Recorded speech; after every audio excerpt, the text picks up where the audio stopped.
about 20 minutes away from where that happened, so it was definitely a very scary incident, but hoping, that we don't see anything like that again, and that everyone that is recovering in hospital will be okay moving forward.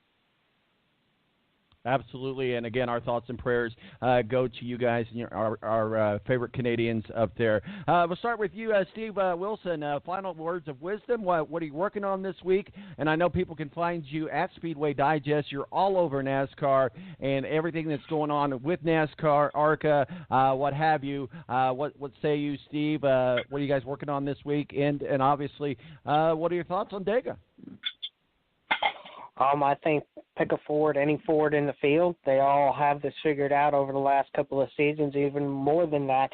They've been traditionally very fast. I don't think that there's a Ford in the field that you can't even look at. Even front row motorsports. I mean, even those guys won just a couple of years ago, and they're just considered a mid-pack team. But this is a great equalizer.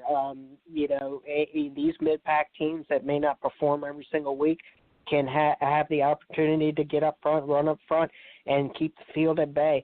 So, at the end of the day tomorrow, I think look at a Ford, any Ford. I'm not going to pick one over the other. I think it's very interesting. The only thing that we haven't really covered is ARCA. ARCA being purchased and acquired by NASCAR. This will take over in 2020. Over the next 18 months or so, NASCAR is going to continue to formulate how they are going to integrate them totally into the NASCAR package. There's a lot of talk and potential that, they've talked about the K&N series. It would be nice if they took a K&N series car and an ARCA series car and made them the same car in the future so that these teams and these up-and-coming drivers can run on a variety of tracks over multiple different series without having to go with very expensive cars between two different series. I think it's a good combination. It'll be a good pairing. And, ARCA said yesterday that they're going to continue to go to some of these traditional tracks, these dirt tracks, Salem, DeQuin, etc. They will continue to be a part of it in the future. What that means for the actual track itself, however, there are still some questions because ARCA does own these tracks. NASCAR has not traditionally gone into the racetrack business outside of their ISC ventures. They do own Iowa, but that is their first that they've ever done. Could we see them own these tracks in the future? We don't know yet. There's a lot of questions to be asked, but I think in going forward over the next 18 months, I think that we'll see a lot of good things coming out of that. Hopefully tomorrow is a safe race, and we don't see any more incidents like we saw with Jamie McMurray yesterday afternoon in practice. All right, guys, that's going to have to wrap it up for us on our NASCAR and Indy Car segment. We appreciate you joining us. Steve, where can people find your work and your masterpieces, sir? You can follow us at Speedway Digest on Twitter, Facebook.com/Speedway Digest and SpeedwayDigest.com. We've got Tim Despayne out there this weekend. We'll also be doing a special broadcast. I think they're doing it later on today, so you can check him out at TD Lineman on Twitter. They'll be there at the track, and they'll be doing our special broadcast later on today. Thanks, guys. I appreciate it. Absolutely. Thank you, Steve. Tyson, what are you working on this week? Where can people find your work and masterpieces, sir? Yeah, you can always go to onpitroad.com to see everything we're working on. We've got a new writer over there, Ricky. He's been doing a great job putting out a lot of pieces recently, so you can go there, check out his work. You can follow me on Twitter at TysonLot23 and follow On Pit Road on Twitter at On Pit Road. All right, thanks, Tyson. Have yourself a good weekend, sir. Thanks, you too. Matthew Embry, popular open wheel and our official IndyCar contributor. What are you guys working on? Where can people find your work and masterpieces, sir? A lot of takes on both our websites, popularopenwheel.com and popularspeed.com. Obviously, myself, I'll be looking ahead to the open test. I'll have a preview of that coming up either today or tomorrow. And then, obviously, follow popularspeed.com because we have the Talladega race covered. Steve Wade and Ashley McCoven have information on that event. And like we said, it should be a very interesting and unpredictable race today and tomorrow. Thank you, Matt, and you have yourself a good race weekend, sir. Anytime, Tom. All right, guys, that's going to wrap up our racing segment. We'll be right back. Myself, executive producer Rick-Riggin, and Ed Kratz is standing by, our official NFL contributor, beat writer for the Philadelphia Eagles. we have had a week. Beginning on Thursday, we had a great Super Bowl, great draft special. I'll get it right. On Thursday night, had a great round 1, and so we're going to be recapping round 2 and get you ready for today's action as well, as the NFL draft is still underway, and we'll be talking with Mo a little bit later on from the BS Sports Show. My name's tom-marquis, El Presidente. We'll be right back.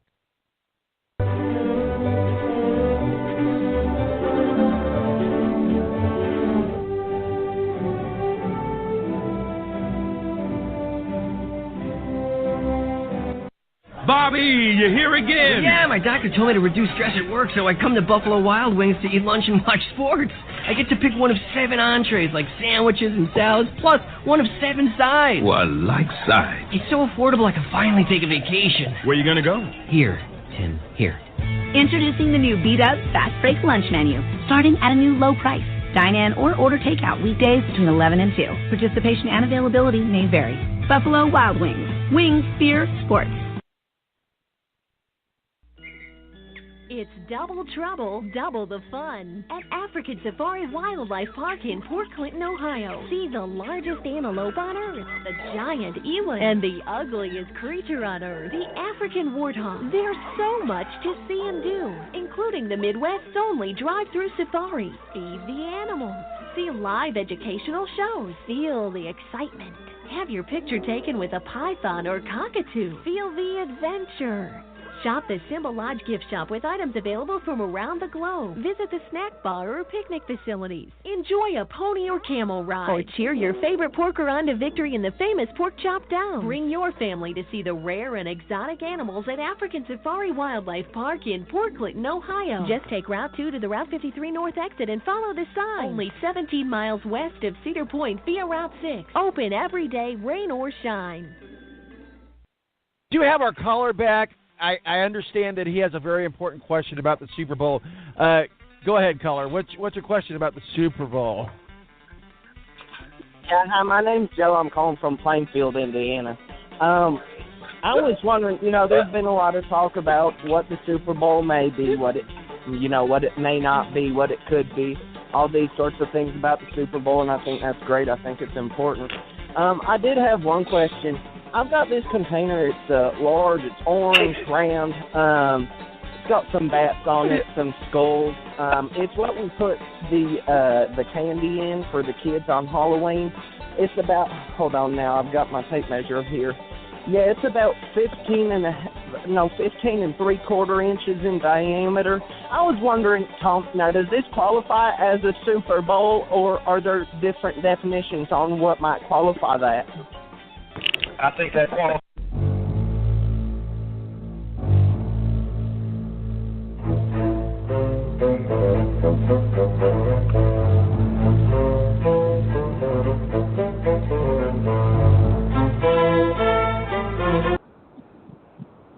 All right, and welcome back to The Balance. My name's tom-marquis, El Presidente. 1 hour in the books. Thank you to Matthew Embry and Steve Wilson of Speedway Digest, Tyson Lutschlager of onpitroad.com, all breaking down Indy Car and NASCAR for us all last hour. But it only gets better from here. We're going to second hour. We recap a great round 1, and we had a great draft special. Certainly had a lot of fun with our panel that we did. Joining us now back in from the war room, Rick-Riggin, our executive producer. How is you, sir? Pretty good, Tom. Hey, round 2 this morning. Let's get started. Let's get going. Let's get going. And to help us get going, it sounds like he's on the go, and that is Ed Kratz, beat writer for the Philadelphia Eagles and our official NFL contributor. How are you, sir? Hey, I'm great. But listen, it's not round 2. I know Rick has been busy, with the draft, and I know he was watching those Braves get tuned up by the Phillies last night. That's right. But round 2, my friend, was yesterday. Today is round 4, 5, 6, and 7. 4 rounds. I meant round 2 for the show this morning, Ed. Oh, okay. I got Oh, nice recovery. Good save, Rick. Nice recovery, Rick. All right. Hey, okay. Well, I tell you what. A lot of us have been kind of busy. Certainly, a lot of the attention, if you will, was in round one. Kind of recap what we've seen happen through the draft. Obviously, what we saw was Baker Mayfield go as round in the first round, overall round for the Cleveland Browns. A lot of people have mixed feelings for that. As we know, on Thursday we had Adam Tibbett and Big Homer for the Cleveland Browns, but certainly I think fans are happy with it, but there's a mixed bag of emotions around Baker Mayfield. This was a risky pick, let's be honest, Ed. Well, I mean, Baker Mayfield's size is a question mark. You know, he's just about 6 feet tall, and you know, you wonder if he'll be able to see over, you know, some of those taller linemen that are going to be pass blocking for him. But there's no questioning his accuracy. He showed good accuracy at Oklahoma. But yeah, it was surprising that everybody thought Sam Darnold would be the pick there. So, you know, we'll see. The Browns, to me, kind of made a questionable pick, you know, even in the second round. So, but, you know, all these picks come with question marks. There's some safe ones. I thought the Colts made a great pick with Quentin Nelson, very nice, safe pick that will bolster the interior of that line. And then they came back again in the second round and took another guard. Got to love that, man. That's what you got to do to keep Andrew Luck healthy. And, yeah, that's what the Colts are doing. So, but, yeah, the first round, I mean, Mayfield was one of those there were four quarterbacks taken in the top 10. That's never been done before in the NFL draft. So I don't think all of them are going to make it. I think there'll be some misses among those four. It's just a question of, you know, who they're going to be. Will it be Darnold? Will it be Josh Rosen, Josh Allen, or Baker Mayfield? We're just going to have to wait and see. Well, I'll tell you what, and certainly being a Colts homer, we're based here in Indianapolis. It was a great pick for the Indianapolis Colts. I think that was a step forward. I think it showed a lot to the fans. They brought him into the complex yesterday for a presser. Certainly looks like he's got the size to make it happen. He is one big mammoth dude. Rick-riggin, you're very familiar with Quentin Nelson, obviously at Notre Dame. Right, and Ed knows this better than we could ever possibly could, because, you know, that's his job. But there are no guarantees in the draft. But I do feel like the Colts went out and got themselves a guaranteed multi-time Pro Bowler and All-Pro. He's my favorite pick, and not just saying because he's Quentin Nelson and I'm a Notre Dame fan. He's my favorite pick out of anybody else in that first round.